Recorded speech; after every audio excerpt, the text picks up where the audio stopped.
Hey love, welcome and welcome back. If you are new, today we are making this intense moringa and honey deep conditioner. So I'm starting with my Maui Moisture Agave deep conditioner as a base, and then I'm adding my Herbal Essences Moringa oil conditioner. As you can see, I'm running out of my deep conditioner. Conditioner is not good enough to give you a nice treatment, so that's why I'm mixing the two. Now I'm adding a full tablespoon of honey. It should be raw, unfiltered honey. You don't want to put too much because it will make your hair sticky.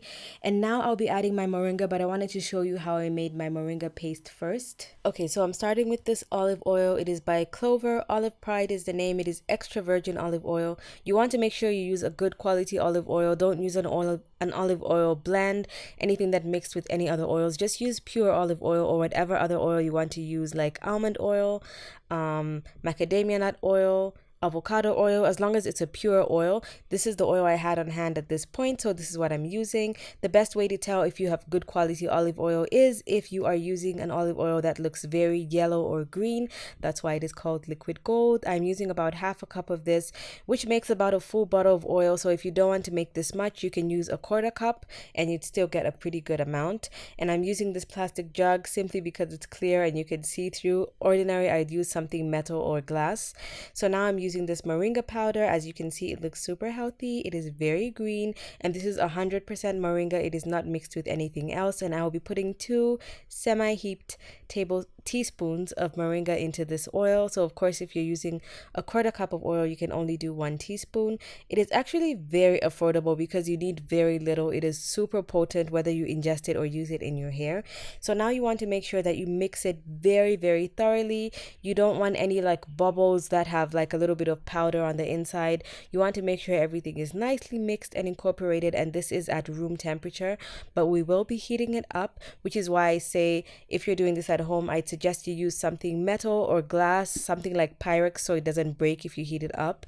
That would be the best, but this was the best container I could find to show you guys on camera, which is why I'm using plastic. And now I'm using a pot and I'm pouring in hot water.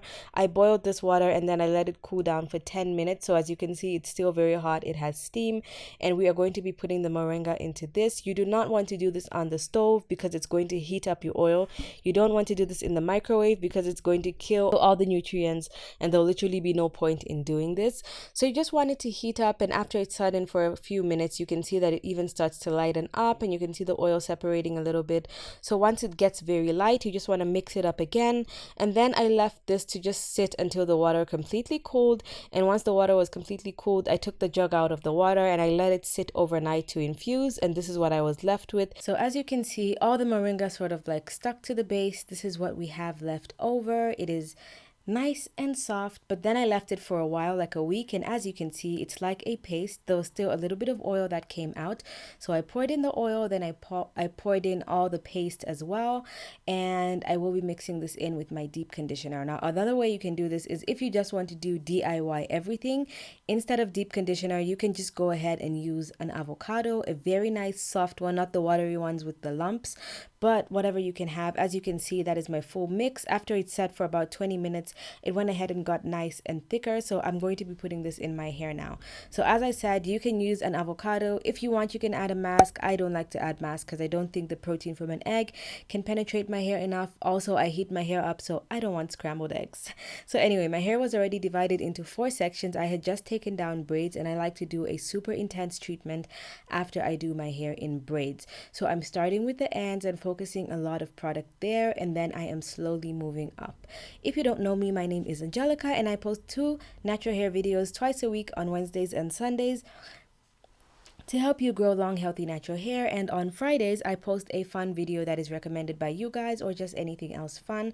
So you guys can just subscribe if you didn't already, and hit the bell so you get notifications every single time I post. So as you can see, I'm focusing the product pretty high up, but if you notice, I'm not actually putting this on my roots. And that's because I have super curly and coily hair. And so if I put products like this on my roots, I feel like the moringa powder can kind of get stuck in my hair easier. So right at the base, I'm just going to be putting plain conditioner. And as you can see, I'm doing this on dry hair, and every single time I deep condition, I always do it on wet hair because I shampoo or co-wash first. I'm also just detangling with a wide tooth comb, as you can see. No need to get fine tooth combs for detangling at this stage because it's just to help the product go through the hair. And after every single section, I will go ahead and twist it back up just to force that product more into the hair and to leave it separated for when I wash it out. Anyway, as I was saying, I am doing this on dry hair because moringa powder is, even though it's made into a paste, it's still, the granules will not completely dissolve even if I were to blend it. And also the oil in it can make things kind of stick to your hair. So I'm doing this actually before I shampoo my hair because I need a deep treatment, but I don't want any of this to stick in my hair. So I'm going to go ahead and wash my hair with a shampoo after this because because my hair was in braids for 5 weeks. I definitely need a shampoo. And I just will say in advance, it washes out so easy, unbelievably easy. I thought I was going to have like some tiny green particles stuck in my hair.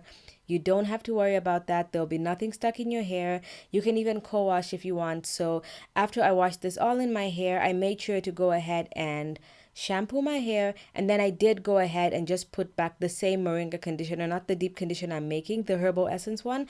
I did put a little bit in my hair just to detangle and make the hair kind of soften, and then I rinsed that out, and we'll get into that later. So for now, as you can see, I detangle my hair from the bottom and then I work my way all the way to the top. You should always detangle your hair like this, whether it is for hair growth or not, because you will lose hair if you just detangle your hair from any section, especially if you don't have straight hair.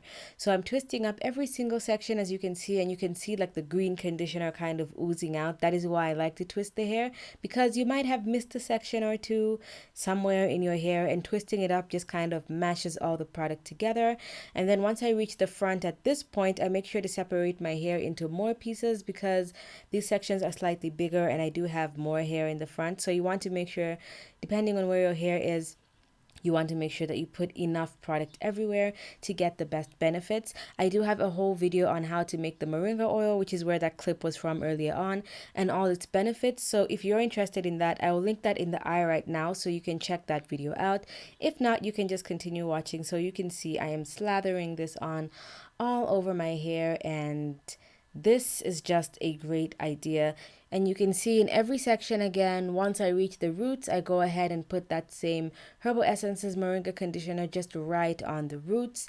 And after this, I did go ahead and I oiled my scalp using moringa oil, so I didn't really worry that much about having the moringa on my scalp because I knew I had my super intense moringa oil that I would put on my scalp, and I would get all the moringa benefits from that. So also, as you can see, my hair was in braids for 5 weeks and it is detangling so easy. There's no crazy shedding because all the hair that was already shed just came out by itself before I even had to comb it or anything like that. And my hair is just in amazing condition. I am in need of a trim, so give this video a thumbs up if you'd like me to do like a silk press and trim, only because I only trim my hair when it's straight, because I do wear it straight occasionally, and if I cut it when it's curly, everything's just gonna be like jagged edges and everything, and I want it to look nice and neat. So I will be straightening it. I just need to wait for about a month or so because it's raining where I live and the humidity is ridiculously high, that no matter how amazing my silk press is, probably the next day it's gonna be bad. And I like to keep my silk press for about a month or so, so I'm not gonna be playing those games. But let me know if you'd like to see it. So also, if you're wondering if you would like to try this moringa deep conditioner after you shampoo, I would actually recommend that because like I said, it washed out very easy. You just want to make sure that you're thorough about it and you definitely wash it out very, very, very well, because just like anything, it will stick in your hair if you don't wash it out properly, and shampoo aids better in washing things out. But if it's your co-washing day, you can absolutely wash this out. It's going to rinse out with a conditioner. It's not as sticky as I thought. So make sure you also don't put too much honey and too much oil because you're going to get the wrong effects.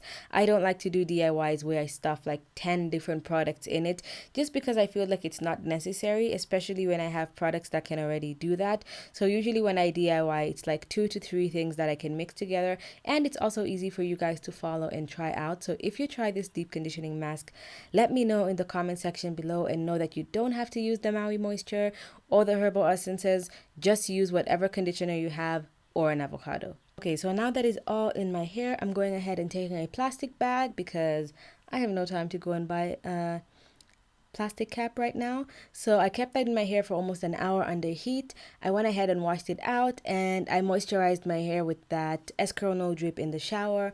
And so I just wanted to show you what my hair looked like after. So soft. I went ahead and did a nice wash and go, and my hair came out so soft. It absorbed product so easy. This is such an intense, amazing conditioner, and I would definitely use it again. Subscribe and watch the videos on the side of the screen if you haven't seen them yet. Thank you so much for watching, and I'll see you guys in my next one. Bye!